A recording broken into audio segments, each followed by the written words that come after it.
मित्रांनो, शालिनी भक्तिसागर कथामध्ये तुमचे मनपूर्वक स्वागत आहे। तर मित्रांनो, आज आपण या व्हिडिओच्या माध्यमाने जाणून घेणार आहोत शिव महापुराणातील कथा। शिवजींचे जे अवतार आहेत तर शिव महापुराणातील तिसरं जे संहिता आहे तर शतरुद्र संहिता आहे। तर त्या शतरुद्र संहितामधल्या आपण कथा ऐकणार आहोत। तर सर्वांनी चॅनलला सबस्क्राईब करा, जास्तीत जास्त जणांना व्हॉट्सॲपवर ग्रुपवर शेअर करा। कुठून कोणत्या गावाहून तुम्ही माझी ही कथा शिव महापुराणाची ऐकत आहोत तर शिव महापुराणासाठी एक लाईक आणि शेअर आणि कमेंट्स आपल्या गावाची, नाही तर हर हर महादेव, हर साम सदाशिवाय नमः, अशितोषाय नमः। तुम्हाला जे 108 नावं आहेत शिवाचे, 1000 नावं आहेत, त्याच्यातून एक नाव शिवाचं जरूर लिहा, म्हणजे शिव आपली सर्व इच्छा कामना पूर्ण करतो। शिवजींचे 5 अवतारांची कथा। श्री गणेशाय नमो नमः। शालिनी भक्तिसागरवर शिव महापुराण 24,000 मंत्रांचं संपूर्ण आहे। पार्थिव शिवलिंगापासून बिल्वाचं महत्त्वापासून रुद्राक्षाचे महत्त्वापासून तर संपूर्ण शिव महापुराणातला एक एक मंत्र शालिनी भक्तिसागर चॅनलला टाकलेला आहे। सर्च करा शिव महापुराण भाग 1, 2, 3 असे 31 भाग आहे। तर श्रावण महिन्यात तुम्ही स्वयंपाक करता करता, पूजा करता करता ऐकू शकता आणि पुण्याचा वाटा करू शकता, कारण हे पुण्याचाच गठडो आपल्यासोबत येणार आहे, दुसरं काही येणार नाही आहे। म्हणून शिव महापुराण ऐकून आपण पापमुक्त होऊन पुण्याचे कर्मचे गाठोडे सोबत घेऊन जायचे, नाहीतर ही छोटी छोट्या कथा ऐका या चॅनलवर। श्री गणेशाय नमो नमः। वंदे महानंद मनंतलीलम महेश्वरम सर्वविभुम महातनम गौरीप्रियम कार्तिक विघ्नराज सम्मुखोद्वम शंकरमादिदेवम। म्हणजे काय? जे परमानंदमय आहेत, ज्याच्या लीला अनंत आहेत, जे ईश्वराचेही ईश्वर आहेत, जे सर्व व्यापक महान गौरीचे प्रियतम तसेच कार्तिक स्वामी आणि विघ्नराज गणेशाला उत्पन्न करणारी आहेत, त्या आदिदेव शंकरांना मी वंदन करते। श्री गणेशाय नमः। शौनिक म्हणाले, हे व्यास शिष्य सूतजी, तुम्ही महाभाग्यवान आहात, ज्ञान आणि दयेचे सागर आहात। आता ज्या योगे शिवजींनी सतपुरुषांचे कल्याण केले त्या अवताराविषयी सविस्तर सांगण्याची मला कृपा करा। त्या सूत म्हणाले, शौनिकजी आणि येथे उपस्थित असलेले सर्व ऋषीजन हो, मी तुम्हाला शिवजींचे अवतार वर्णन करून सांगत आहे। हे निरूपण तुम्ही सावध चित्ताने ऐका। फार पूर्वी सनत कुमारांनी हीच गोष्ट नंदीश्वराला विचारली होती, तेव्हा त्यांनी शंकराचे स्मरण केले व म्हणाले, हे विधिपुत्र, सर्व व्यापक शिवप्रभूंनी प्रत्येक कल्पांत असंख्य अवतार घेतले आहेत, ते सर्वांचे सर्व वर्णन करून सांगणे मला शक्य नाही, पण माझ्या बुद्धीनुसार जे मला माहीत आहे ते मी सांगते। श्वेतलोहित नावाचा जो 19वा कल्प आहे त्या शिवजींचा पहिला अवतार झाला, त्याचे नाव सदोजत। त्या कल्पात ब्रह्मदेव परब्रह्माचे ध्यान करत असताना श्वेतलोहित वर्णाचा एक शिखाधारी कुमार उत्पन्न झाला। तो सदोजत कुमार ब्रह्मरूपी परमेश्वर अर्थात साक्षात शिव आहे हे लक्षात येताच त्यांना अतिशय आनंद झाला। त्यांनी दोन्ही हात जोडून त्याला नमस्कार केला आणि त्या परमपुरुषाचे सद्बुद्धीने वारंवार चिंतन करू लागले। त्यांच्या चिंतनाने तेथे श्वेत वर्णाचे परमोत्कृष्ट परमविज्ञानी आणि परमब्रह्मस्वरूप असे 4 यशस्वी कुमार उत्पन्न झाले। सुनंदन, नंदन, विश्वनंदन आणि उपनंदन ही त्यांची नावे आहेत। त्या महात्म्याचे शिष्य झाले, त्यांनी त्याला परब्रह्म म्हणून जाणले। सदोजत रूपाने प्रकट झालेल्या शिवजींनी प्रसन्न होऊन ब्रह्माजींनी ज्ञान सृष्टी रचण्याचे सामर्थ्य दिले। त्यानंतर रक्त नामक 20वा कल्प झाला। त्या कल्पात ब्रह्माजींनी रक्तवर्ण शरीर धारण केले होते। त्या कल्पांत ब्रह्मदेव पुत्रप्राप्तीसाठी ध्यान करत असताना त्याच्यातून एक पुत्र प्रकट झाला। त्याच्या अंगावर लाल रंगाचे वस्त्र होते, गळ्यात लाल फुलांची माळा होती, त्याचे डोळे लालबुंद होते आणि आभूषणही लालच होते।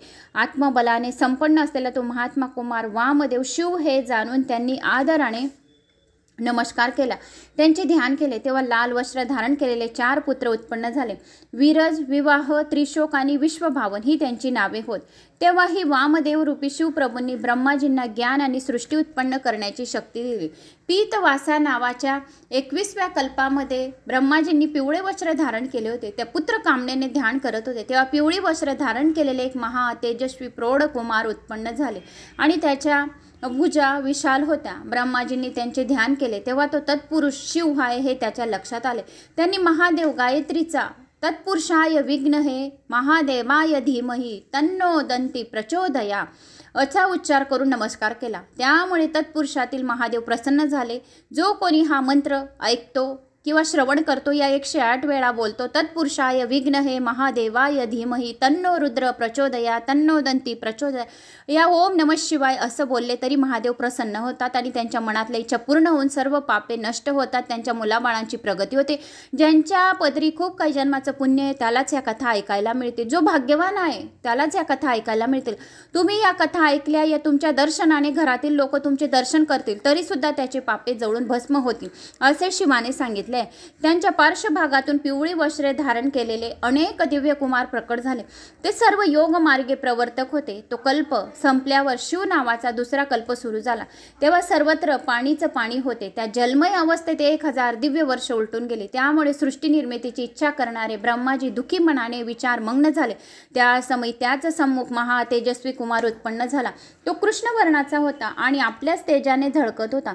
त्याने काळे वस्त्र परिधान केले होते, काळे शिरोभूषण घातले होते. त्याच्या मुकुट योगोपवीत आणि भाळावरचे गंधही काळेच होते. ब्रह्माजींनी आपल्या बुद्धीने तो अघोर रूपातील शिव आहे हे ओळखले. त्या भक्तवत्सल महान मनस्वी महापराक्रमिणी देवदेवेश्वर अघोराला मनपूर्वक नमस्कार केला. त्या शिव अवताराचे ध्यान केले. प्रियवाणीने त्यांची स्तुती केली. तेव्हा अघोर रूपातील शिवजींच्या शेजारी कृष्ण वर्णाचे काळे गंध लावलेले आणि काळे अंगराग धारण केलेले 4 कुमार प्रकट झाले. ते परम तेजस्वी शिवस्वरूप आणि महात्मा होते. कृष्ण, कृष्णशी, कृष्णास्य आणि कृष्णकंठधारी ही त्यांची नावे होती. ब्रह्माजीच्या सृष्टी हेतू करता ते महात्मा घोर नामक महाअद्भुत योगाचे प्रवर्तक झाले. त्यानंतर ब्रह्माजीचा दुसरा कल्प सुरू झाला. त्याचे नाव विश्वरूप.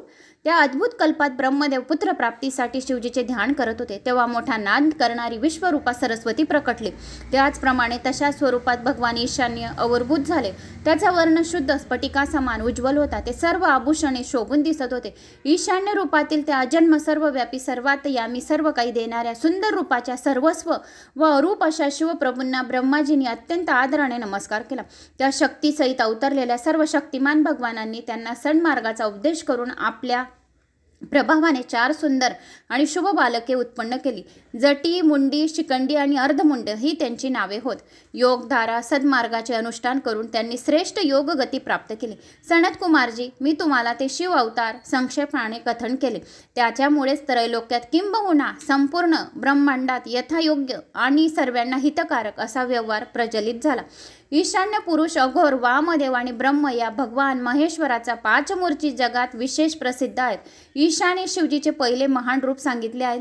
हे रूप प्रकृतीचा उपभोग घेणारे असून ते क्षत्रज्ञात स्थित असते. तत्पुरुष म्हणून प्रख्यात असलेले शिवजींचे दुसरे स्वरूप गुणांच्या आश्रयाने भोग भोगणारे असून ते सर्वज्ञात अधिष्ठित असते. त्यांचे अघोर नामक जे तिसरे स्वरूप आहे ते धर्मासाठी अंगासहित बुद्धितत्वाच्या विस्तार आणि आतच अधिग्रस्त असते.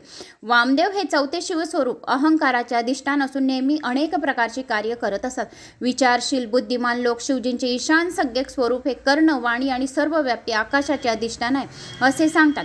त्यांच्यामध्ये पुरुष नामक रूप हे त्वचा, हात आणि स्पर्श गुण विशिष्ट वायूचे अधिष्ठान आहेत. अघोर नामक रूप हे शरीर, रस, रूप आणि अग्री यांचे अधिष्ठान आहेत. वामदेव नाम रूप हे जीभ, गुद्धा, रस आणि जलाचे अधिष्ठान आहेत. तर सद्योजत नामक रूप नाक, उपस्थ, गंध आणि भूमी यांचे अधिष्ठान आहे. शिवजींची ही सर्व रूपे वंदनीय आहेत, भक्तांचे कल्याण करणारी आहेत, त्यांना सुख देणारी आहेत. तर सनत कुमारजी म्हणतात, जो मनुष्य शिवजींच्या या 5 अवतारांची कथा, सदोजादादी अवतारांची प्राकट्य कथा नित्य श्रद्धेने श्रवण पठन करतो, कोणाला शेअर करतो, तो जगातील सर्व उत्तम भोग भोगून अंती परमगतीला प्राप्त होतो. तर अशा या शिवजींच्या 5 अवताराच्या कथा या व्हिडिओ मागे तुम्हाला सांगितल्या आहेत. तर मला अशी आशा आहे की तुम्हाला हा माझा व्हिडिओ आवडला असेल. आवडल्यास एक लाईक करा, चॅनलला सबस्क्राईब करा. कुठून कोणत्या गावाहून तुम्ही माझा हा व्हिडिओ ऐकत आहोत आपल्या गावाची कमेंट्स नक्की करा.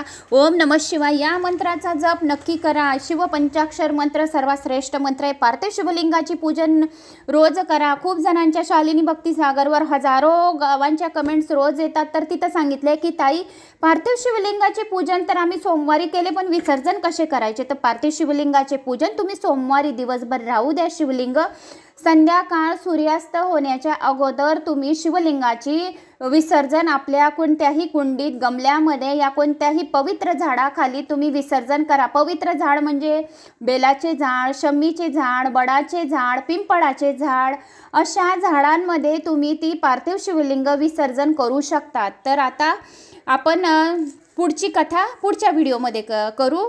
तर या व्हिडिओमध्ये एवढंच. व्हिडिओ आवडल्यास लाईक शेअर सबस्क्राईब. ओम नमः शिवाय. हर हर महादेव.